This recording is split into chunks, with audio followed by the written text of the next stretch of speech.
Assalamualaikum warahmatullahi wabarakatuh. Jumpa lagi dengan saya, Sari Hayati, pada mata kuliah Hukum Bisnis. Baiklah, kita lanjutkan. Materi hari ini yaitu mengenai sistem hukum di Indonesia. Adapun tujuan materi pembelajaran hari ini, yang pertama yaitu dapat memahami konsep dasar tentang hukum. Yang kedua, dapat memahami sistem hukum. Yang ketiga, dapat menjelaskan hukum bisnis. Yang keempat, dapat menguraikan sistematika hukum. Setiap negara tentu saja memiliki aturan hukum masing-masing yang mungkin juga dapat berbeda dengan negara lainnya. Pada bab ini memberikan gambaran mengenai betapa masih rendahnya tingkat kepuasan masyarakat Indonesia dengan penegakan hukum yang dijalankan. Penegakan hukum yang berlaku dinilai belum mampu mewujudkan apa yang tercantum dalam Pancasila dan Undang-Undang Dasar 1945. Tujuan dari bab ini yaitu untuk memberikan pemahaman dasar seputar sistem hukum yang ada di Indonesia. Seperti yang tampak pada bagan di situ terdapat sistem hukum di Indonesia yang terdiri dari konsep dasar hukum, sistem hukum, hukum bisnis, dan sistematika hukum. Nanti akan kita jelaskan berikutnya ya. Pada konsep dasar hukum itu dapat diartikan sebagai keseluruhan peraturan yang dibuat sebagai alat untuk mencapai tujuan-tujuan yang ingin dicapai menurut Saliman dan Wirazil Mustan pada tahun 2020. Hukum dapat dibuat dengan dasar atau bersumber dari undang-undang, kebiasaan jurisprudensi, traktat, perjanjian, dan doktrin. Hukum memiliki beberapa unsur, yaitu merupakan aturan untuk mengatur tingkah laku masyarakat, dibuat oleh pihak yang berwenang, berisi perintah dan larangan, sifatnya memaksa, dan ada sanksi yang tegas terhadap pelanggaran yang dilakukan. Adapun yang menjadi subjek dari hukum yaitu yang pertama, orang pribadi yang sehat rohani dan tidak sedang berada di bawah pengampuan. Lalu yang kedua yaitu badan hukum. Nah, selain dari subjek ada pula objek dari hukum, yaitu benda berwujud dan tidak berwujud sesuai dengan KUH Perdata pasal 503, dan serta benda bergerak dan tidak bergerak sesuai dengan KUH Perdata pasal 504. Berdasarkan bentuknya, hukum dapat diklasifikasikan sebagai hukum tertulis yang dapat ditemui dalam bentuk tulisan, dan hukum tidak tertulis di mana merupakan hukum yang masih hidup dan berkembang serta dijalankan dalam kehidupan bermasyarakat. Sedangkan berdasarkan isinya, hukum dibagi menjadi dua kategori, yaitu hukum publik dan hukum privat. Hukum publik merupakan hukum yang mengatur kekuasaan dan kewenangan penguasa serta mengatur hubungan antara negara dengan warga negaranya. Di sisi lain, hukum privat merupakan hukum yang hubungan antara orang satu dengan yang lainnya, tentu saja berfokus pada kepentingan perseorangan. Ilmu pengetahuan yang mempelajari seputar tentang hukum disebut dengan ilmu hukum. Keberlangsungan usaha suatu organisasi bisnis dipengaruhi oleh banyak faktor, baik yang berasal dari internal maupun dari eksternal.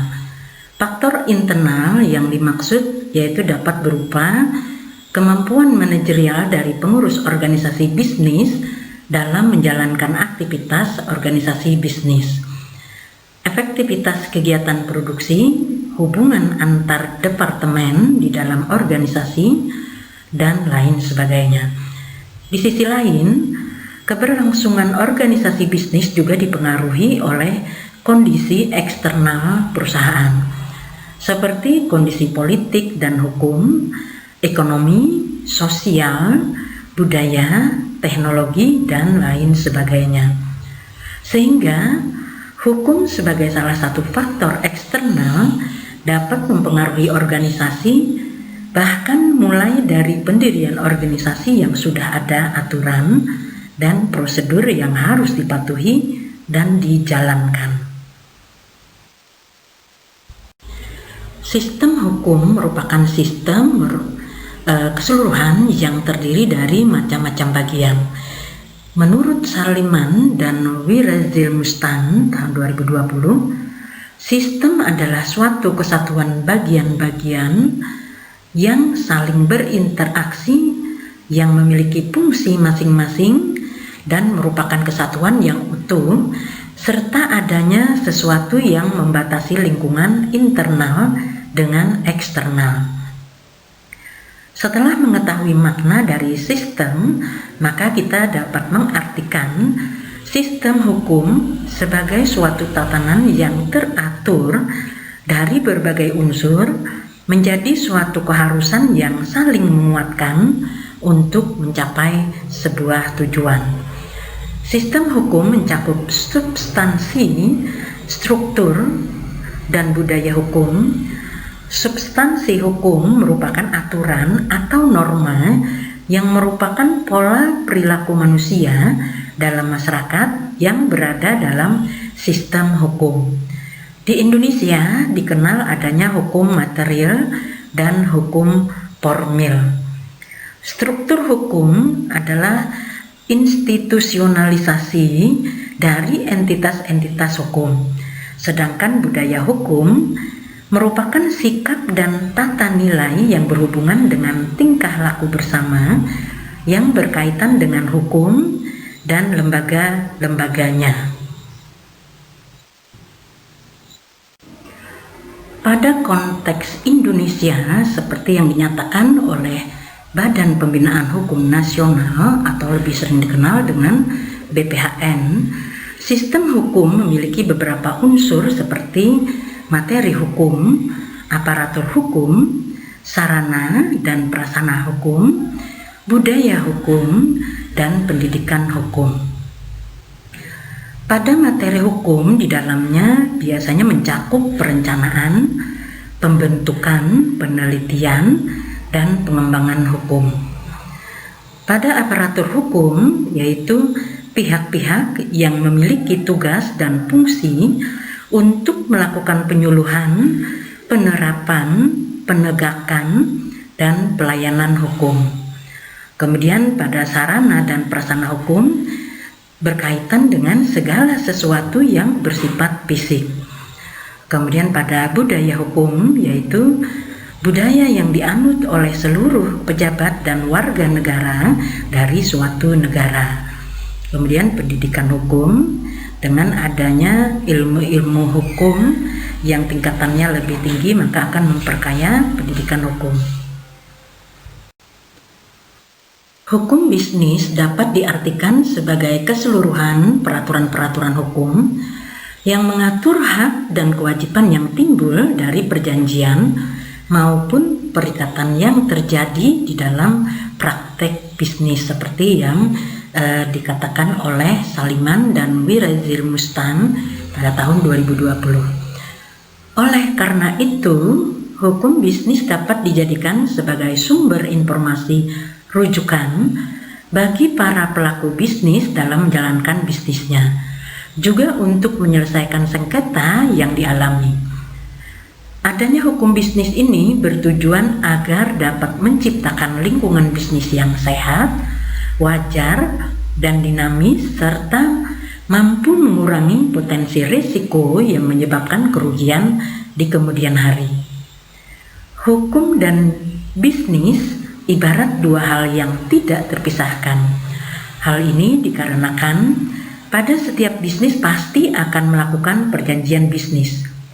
Dan dalam perjanjian bisnis akan melibatkan aspek hukum yang menjamin bahwa kesepakatan yang telah dilakukan dapat dijalankan sesuai dengan hak dan kewajiban masing-masing. Adapun sumber dari hukum bisnis dapat berupa yang pertama KUH Perdata, di mana di sini mengatur hubungan atas kebendaan maupun antara perorangan dan badan hukum. Kemudian yang kedua KUH Pidana, di mana di sini nantinya akan mengatur terkait tindak pidana dalam bisnis. Berikutnya yang ketiga yaitu KUH Dagang, di mana di sini nantinya akan mengatur permasalahan perdagangan secara khusus, di mana belum diatur dalam KUH Perdata. Kemudian yang terakhir yang keempat yaitu peraturan lainnya, yaitu peraturan-peraturan lain di luar KUH Perdata, KUH Pidana, dan KUH Dagang. Misalkan seperti undang-undang, peraturan presiden, peraturan menteri, dan lain sebagainya. Secara sederhana, hukum dapat diklasifikasikan menjadi dua kelompok, yaitu hukum publik dan hukum privat. Hukum publik seperti yang telah dijelaskan pada awal tadi, hukum publik itu diartikan sebagai hukum yang mengatur wewenang dan kekuasaan penguasa serta mengatur hubungan hukum antara warga negara dengan negara. Hukum jenis ini biasanya berfokus pada masalah kemaslahatan bersama ataupun kepentingan bersama. Adapun yang termasuk di dalam hukum publik yaitu hukum tata negara, hukum pajak, hukum pidana, dan hukum administrasi negara. Yang kedua yaitu hukum privat. Hukum privat itu dapat diartikan sebagai hukum yang berhubungan antara orang satu dengan yang lainnya, di mana di sini nantinya akan berfokus pada kepentingan perseorangan. Fokus pengkajian hukum ini cenderung pada masalah hubungan pribadi ataupun individu. Adapun yang termasuk hukum privat yaitu hukum perdata, hukum dagang. Oke, demikian materi hari ini. Sampai ketemu lagi pada minggu berikutnya. Thank you. Wassalamualaikum warahmatullahi wabarakatuh. See you next week.